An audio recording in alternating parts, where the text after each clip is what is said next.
So I wanted to have a discussion about Trump, and I'm going to give an unpopular assessment, at least unpopular from the standpoint of Democrats or from the left.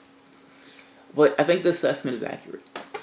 Um, like I said, I didn't vote for Trump. It grossed me out the fact that he was even running. I voted for Stein. Um, and I really did want Hillary Clinton to win between those two because I thought he was such a wild card. I had no idea. But I wasn't like some Democrats that had this mindset that, oh, Hillary wins and, right, Hillary wins and what? I didn't think the situation after her win would have been all that much better than Trump's. So that's where I stood with in regards to the election.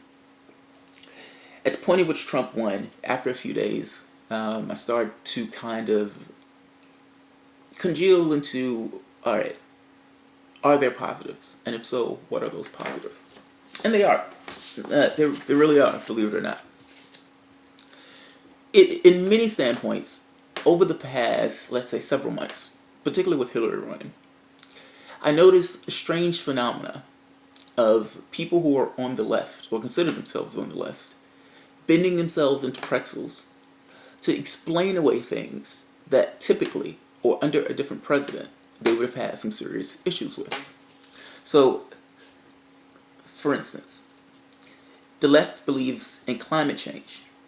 We believe that it's a pretty serious issue and that for the most part, we need to attend to our environment. When you have such a consensus among scientists, it looks like you would want to do something about it. Republicans just say it doesn't exist, so we don't need to do anything about it. But we say, no, there is something. But the candidate that the Democrats put up sold fracking all across the world, even though it is known at this point, even by the government's own reports, that fracking has severe environmental impact, including releasing methane, which is like a um, super greenhouse gas. So which is it? Is it something real and something that has to be dealt with, or is it not something real or something that has to be dealt with? Well, look, Donald Trump is pretty clear on it. So the people who were going to vote for Hillary Clinton, would they have came out against Hillary Clinton if she was pushing fracking? Probably not. Would they come out against Donald Trump if he's pushing fracking? Oh, hell yeah. My point is, to some degree, this clarifies our situation. Policies that Obama pushed were worse in many cases than policies that Bush pushed. But the Democrats and the people who had some serious reservations about the things that Bush were doing were silent about the things that Obama was doing. I need moral consistency. And it's hard when there's a Democrat in office who's doing things that the Republicans were doing.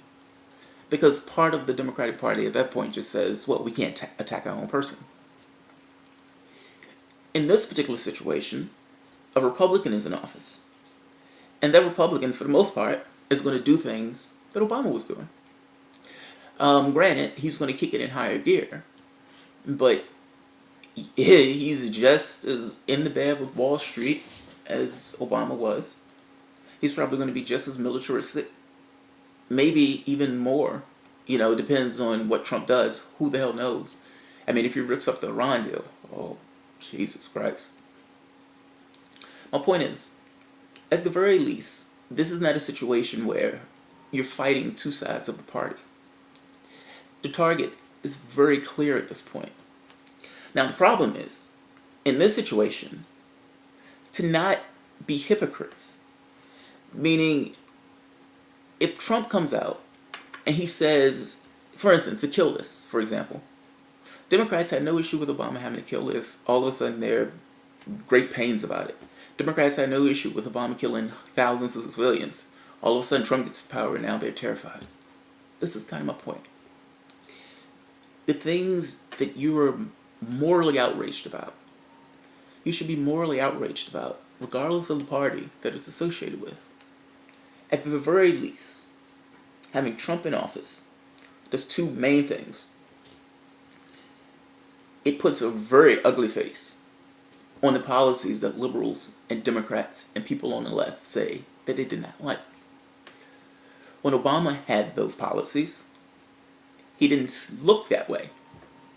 Obama is a very decent package. He can sell that stuff, and he sells it very well.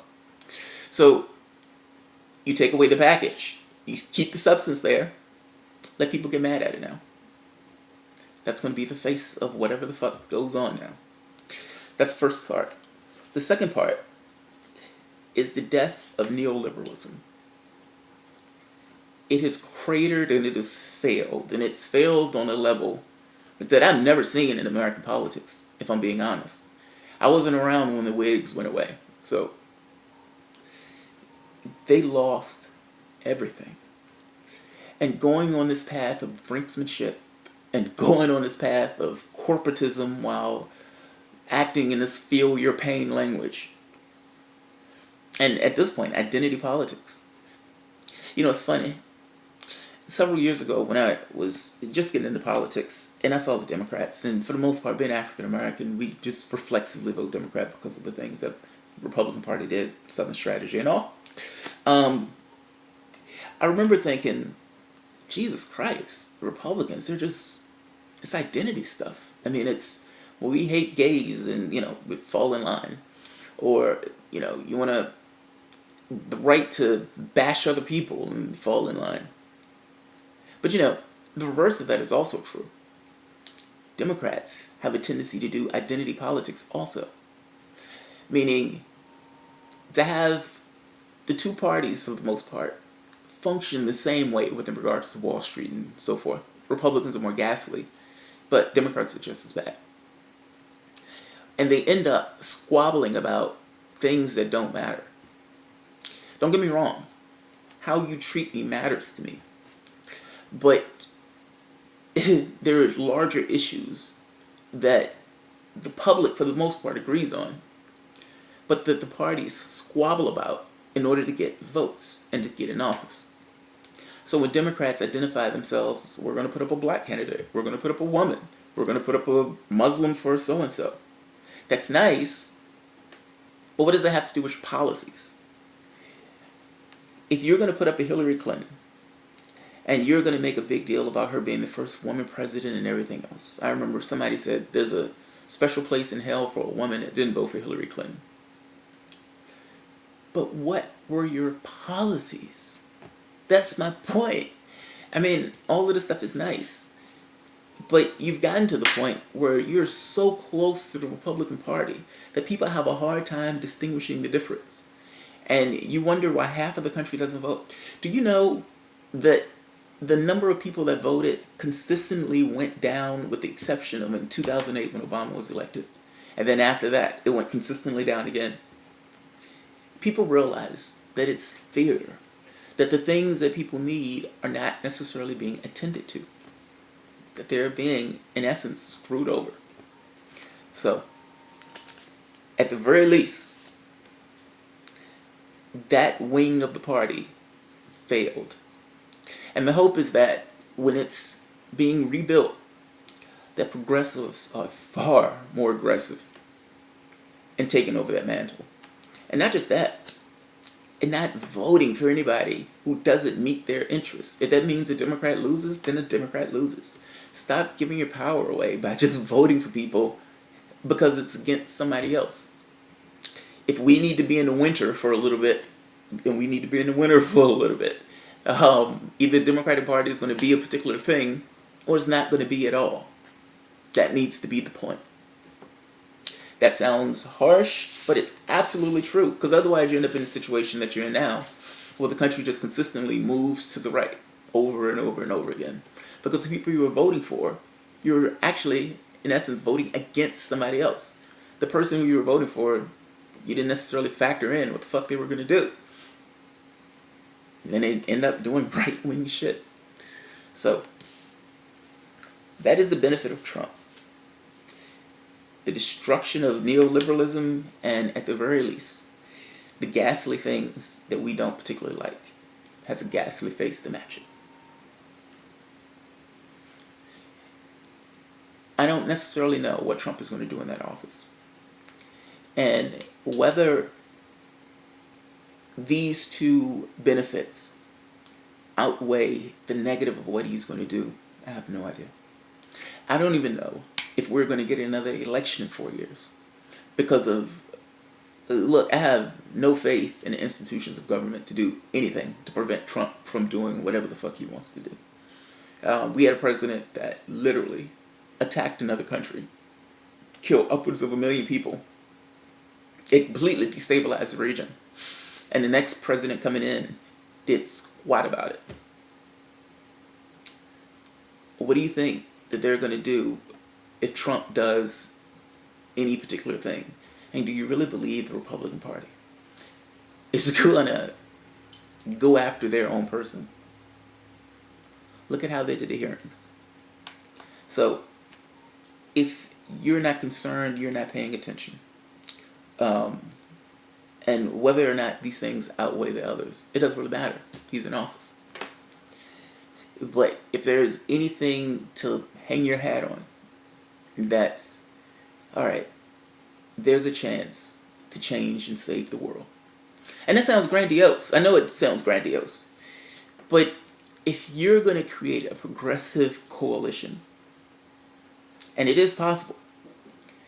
I mean, you think of all the movements that are going on right now. You think of all the people that are marching. Hopefully those people are exchanging numbers and exchanging names. And all of these disparate groups that are fighting for whatever they're fighting for. Ultimately what they're fighting is the same thing.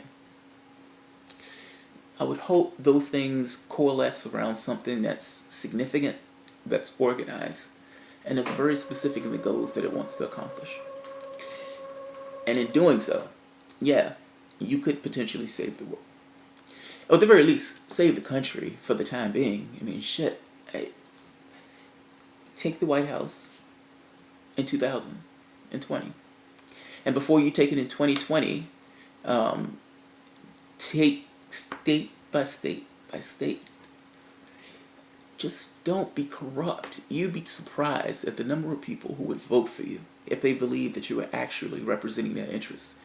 Even if they disagree with you politically, they would still vote for you just because they think you're giving them a fair deal.